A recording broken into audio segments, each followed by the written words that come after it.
వరాలు, సిరులు కురిపించే వరలక్ష్మి వ్రతాన్ని ఈరోజు మహిళలు భక్తి శ్రద్ధలతో జరుపుకున్నారు. నోములు, వ్రతాలు ఆచరించారు. తోటి మహిళలకు వాయినాలు అందించారు. వరలక్ష్మి వ్రతం సందర్భంగా జిల్లా వ్యాప్తంగా మహిళల సందడి కనిపించింది. దేవి చౌక్ అమ్మవారి ఆలయం, లక్ష్మీదేవి ఆలయాలు భక్తులతో రద్దీగా మారాయి. వరలక్ష్మి వ్రతం, రాఖీ పండుగను పురస్కరించుకుని నిన్న జిల్లా వ్యాప్తంగా మార్కెట్లలో రద్దీ కనిపించింది. రాజమహేంద్రవరంలోని Devi Chowk, main road, Shyamala centre, Shyamala Nagar తదితర ప్రాంతాలు పూజా సామాగ్రి, పండ్ల కొనుగోలుదారులతో కిటకిటలాడింది. మిఠాయి, బంగారు, వస్త్ర దుకాణాల్లో కూడా సందడి నెలకొంది. మానవత్వం, సహాయానుభూతితో స్పందించి చిన్న వయసులో తల్లిదండ్రులను కోల్పోయిన అన్నా చెల్లెళ్లకు జిల్లా కలెక్టర్ పి. ప్రశాంతి అండగా నిలిచారు.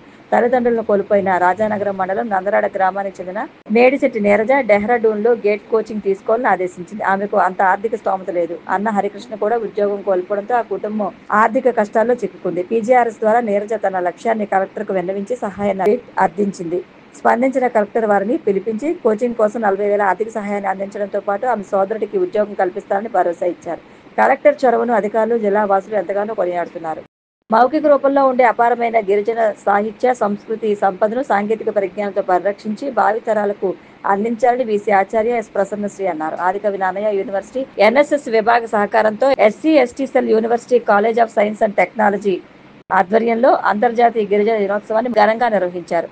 కార్యక్రమానికి ముఖ్య అతిథిగా వీసీ ఆచార్య ఎస్. ప్రసన్నశ్రీ, విశిష్ట అతిథులుగా రిజిస్ట్రార్ ఆచార్య కెవి స్వామి, కన్వీనర్గా science college principal doctor P. Vijaya Nirmala హాజరై జ్యోతి ప్రజ్వలన చేసి ప్రారంభించారు. గిరిజన సంస్కృతిని ప్రతిబింబిస్తూ కూచిపూడి డిప్లొమా విద్యార్థులు ప్రదర్శించిన నృత్య ప్రదర్శన అందరినీ ఆకట్టుకుంది. విద్యార్థులతో కలిసి యూనివర్సిటీ అధికారులు నృత్య ప్రదర్శన చేశారు. ఈ సందర్భంగా వీసీ ఆచార్య ఎస్. ప్రసన్నశ్రీ మాట్లాడుతూ ప్రకృతి ఒడిలో పర్యావరణ హితంగా జీవించే గిరిపుత్రులను ఆదరించి గిరిజన సంస్కృతి సంప్రదాయాలు పరిరక్షించాల్సిన బాధ్యత మనందరిపై ఉందన్నారు. 35 సంవత్సరాల గిరిజన ప్రాంతంలోని తన అనుభవాలను పంచుకుంటూ 19 గిరిజన భాషలకు లిపి రూపొందించిన వీసీ గిరిజన ప్రాంతాల్లోని భాష, సాహిత్యం, సంస్కృతి ఎంతో ప్రత్యేకమైనవని తెలియజేశారు.